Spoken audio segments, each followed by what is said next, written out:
So, you're minimal and you're frugal and you want to travel without carrying your entire closet behind you and a bag on wheels?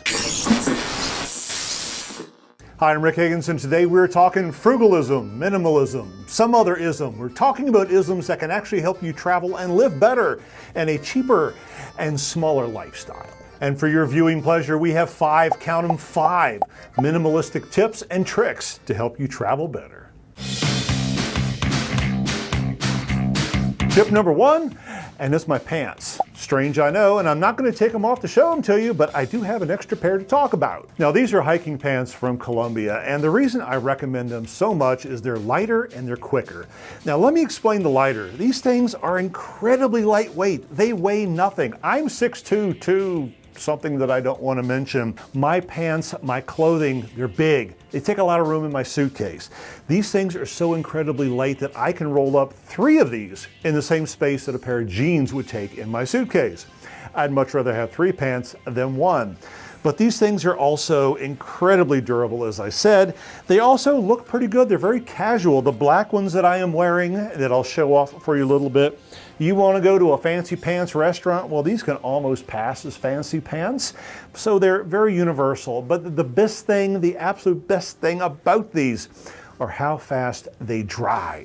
Now, you can put a whole bunch of clothes and you can run to the laundromat and spend a whole bunch of money if you really wanted to. Or you can wash these in your sink, hang them up, and I guarantee you by the next day, they're going to be dry. Oh, and there's a shorts version of these. They dry even quicker.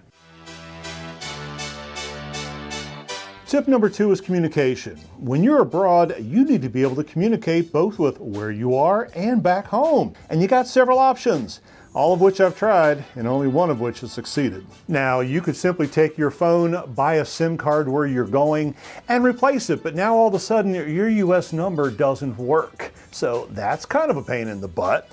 Or you could do the 2-phone thing, and I've actually tried this, where you buy a secondary phone and you throw your US card into that, or you throw in your local SIM card in, but now you gotta carry 2 phones. Doesn't sound very minimal, does it? So here's how you're gonna solve it. You're going to solve it with Google Voice. Now, you could use Skype, but Google Voice is better. And here's why. Because you're going to use your app for SMS and text messages as well.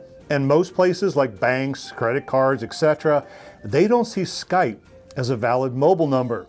So you're not going to get texts, say to access your account, and don't ask me how I know. I have yet to find a company that doesn't see my Google Voice number as a valid mobile number. So by using Google Voice on your phone, you always have your US-based phone number with you. You've got your SIM card in there from your local country, which is providing your data services and your local number, and it's all in one device.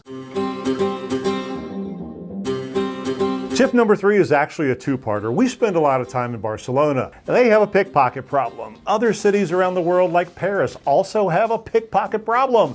So I foiled the pickpockets with one of these. This is just a waist pack used for exercise, and you tuck it up under your shirt, wear it around your belly, and the pickpockets aren't going to be able to get to this. Now, I use a single zipper one, a single pocket, because really all I carry is a minimalist wallet, my house keys, and my phone. They fit perfectly in here. Yes, you can get the multi-zippered pockets and all the different, well, that's not very minimal, is it? You want to carry the least amount.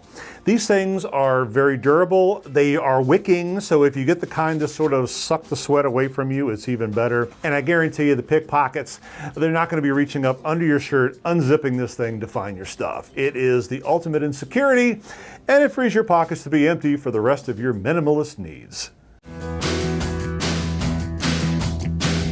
Tip number 4 is only loosely connected to minimalism, but in a way it is, and I'm going to stretch to teach you, and that is use your phone to find out where you are. And by that I mean, how many times have you parked your car at the airport, never to remember where you parked it when you came back? Sure, you could carry the paperwork around with you or write it down somewhere. How many times have you gone to your hotel and not remembered the room number? So you got to carry around that piece of paper that they gave you. Well, take a picture of it. Take a picture of the floor that you're on, your room number, the slot in front of your car. Take a picture of everything because you're going to have your phone with you anyway. It is a great reminder.